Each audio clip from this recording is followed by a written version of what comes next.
Well, good morning, y'all. Welcome to another rainy morning in North Alabama.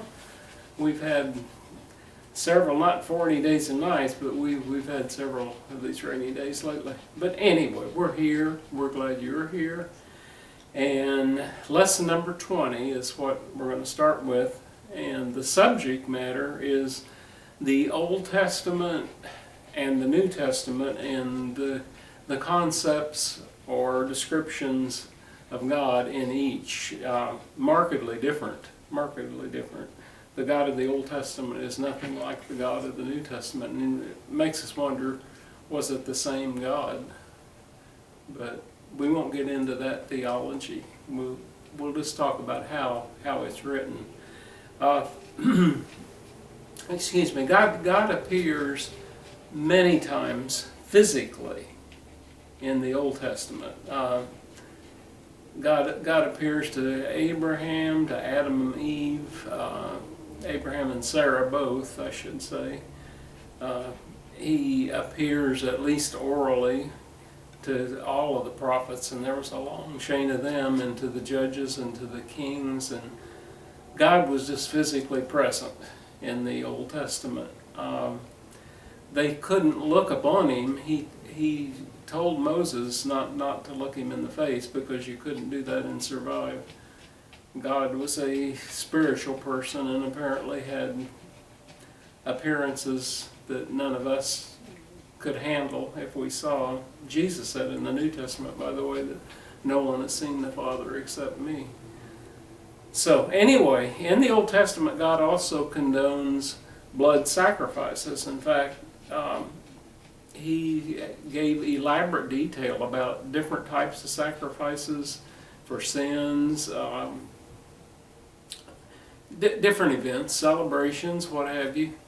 But most of all, sacrifices were sacrifices of animals, bulls, sheep, pigeons, whatever.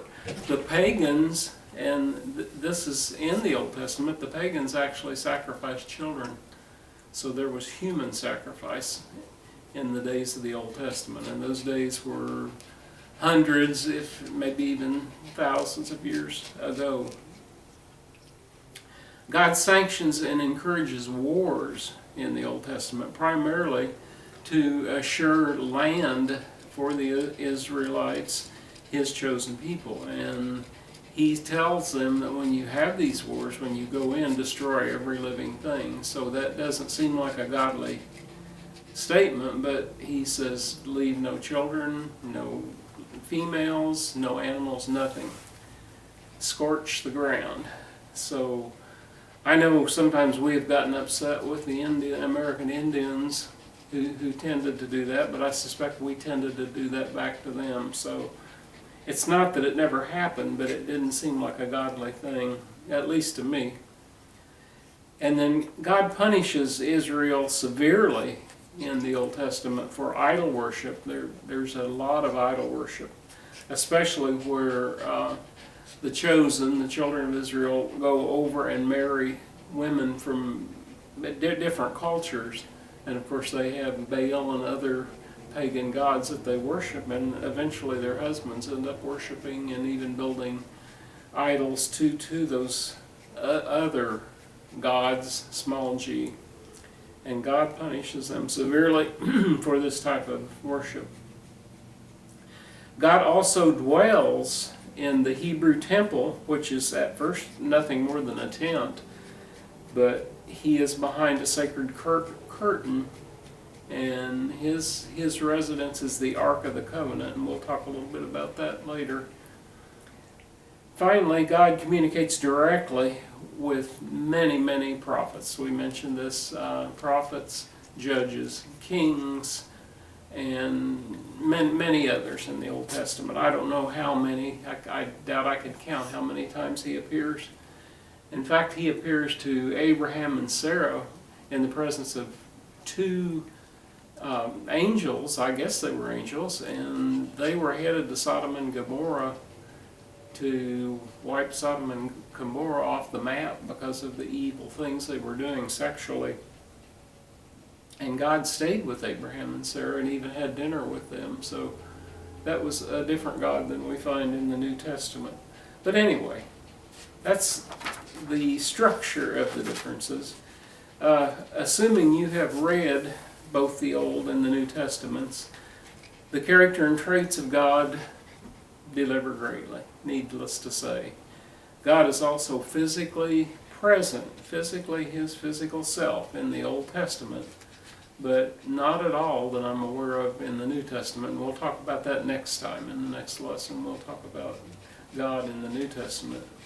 And the time span between the manuscripts of the Old Testament and the New Testament is hundreds of years, and maybe some at least 1,000 years or even more. So we're talking about a 2,000 to 3,000 year gap there from the beginning of the writings of the Hebrews until the time of Jesus. The BC God, the Creator, personally visited Moses in a lot of occasions, and he also spoke to Abraham in more than one occasion.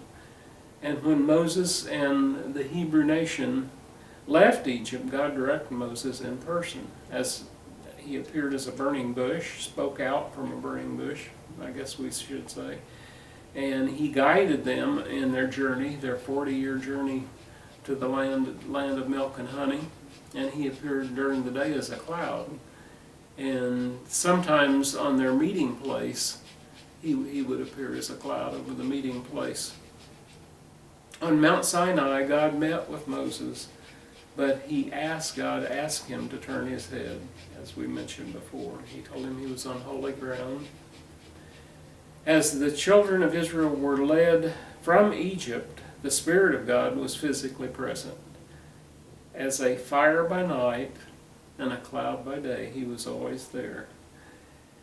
He was also a resident of, again, here's that expression, the Ark of the Covenant. And the Ark of the Covenant was defined very carefully. And again, let's come back to that. When I was a young college student, I didn't really understand the Ark of the Covenant. It was mentioned a lot, and it is an important element of the Old Testament. But it was an actual container, and God and the Ten Commandments were residents of this Ark of the Covenant, a box, a treasure chest, if you will. And the Ten Commandments were there, and later God said he would give Moses a testimony also to put in there. I'm not sure what that was, but maybe other things also. Exodus 25:10. Have them make a chest of acacia wood, 3 3/4 feet long, and 2 1/4 feet wide and high. So it wasn't a huge box. It had 4 rings, one on each corner. Ring, let's say a ring about this big around, maybe, gold plated, and they would stick poles through these rings on each side, and a carrier, 4 people, no doubt men, carried the Ark of the Covenant all the way from the time it was built until they came to the land of milk and honey. And it was there in a lot of different places. Put the Ark, and in Exodus 25:16, then he told them, put in the Ark the testimony, which I will give you. I mentioned the testimony earlier, and it doesn't really explain what that is. The tabernacle, which would house the Ark, was to be a tent until a temple was built hundreds of years later in the land of Israel. With Moses on Mount Sinai for 6 weeks, and I think this may have been the second time, the Israelite children of Israel demanded Aaron, who was Moses' brother, as you know, to make a golden calf to worship. They were getting antsy with 6 weeks passing, no Moses, no God to bow down to, so they asked him to form them a golden calf that they could worship. And the term golden calf comes up in a couple other places in the Old Testament, so that must have been an alternate worship form, but it certainly wasn't God, and it certainly was an idol. So God's presence caused such fear and awe that the people of Israel begged that Moses not speak to them directly when he came down. The day the tent tabernacle was completed, the same God moved in. God took up residence. He was here in residence with his people, and he made himself available to them. If we go back to the beginning, God appeared in the Garden of Adam and Eve. In Genesis 3:8, the man and his wife, that's Adam and Eve, heard the sound of the Lord as he was walking in the garden in the cool of the day. That sounds pretty human, doesn't it, to take a walk in the garden while it's cool. God later talked to Noah. The flood god spoke directly to Abraham on several occasions, and promising to make them and his family great. In Genesis 18:1, the Lord appeared to Abraham near the great trees of, I guess it's Mamre. 3 men appeared, God and let's suppose two angels. They told Sarah that she would have a son, and she actually laughed. She said, "I'm 100 years old or more, and there's no way I can have a son." And God said, "Why did you laugh at me?" And she said, "Oh, I didn't laugh." And God said, "Oh yeah, you did." So it got off to a kind of a rocky start, but it is because I saw God face to face, and yet my life was spared. God called Jacob, the third son of Abraham, Isaac, Jacob, and he is saying that his life was spared. God called Jacob Israel. He would be henceforth Israel. Of course, that was the name of the location geographically of the Israelis, or the children of Israel, or the chosen, whatever we want to call them. Through a long series of judges, kings, prophets, God endeavored to establish a worthy Israel, but much to his plan and disappointment, the Hebrew nation failed to follow his laws. God needed a plan for forgiveness of all Hebrews, and he included all nations at one point, once and forever forgiven and made acceptable in God's eyes. Now, we come to the God of the New Testament, which we're going to talk about the next time, and the God is significantly different, but there's one thing we need to think about, and maybe you want to look into a little bit before we come to that lesson, and that was Jesus man who became God after the resurrection, literally, or was he God who became Jesus?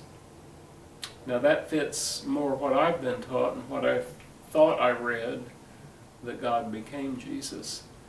But depending on our interpretation of this, it tells us, was God in person on earth? If he was created as Jesus, well, yes, he was. So we'll get back to that. Okay. By the way, thank you for listening to some music the last 2 lessons. And I've just got the acoustic guitar today. And I've been working on some songs on the electric guitar, but I didn't have them worked out enough for today. So I'm going to do a song called Bluebell.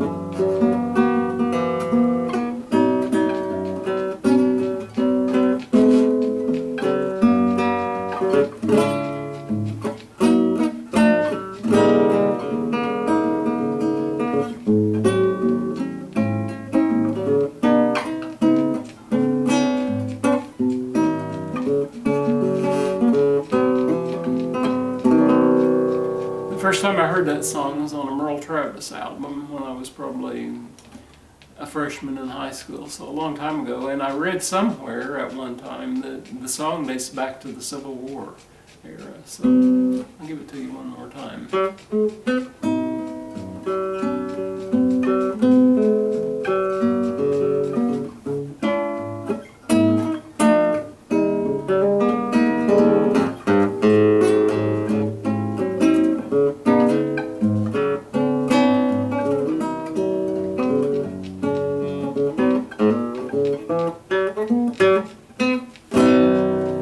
Thank you very much. Have a good week.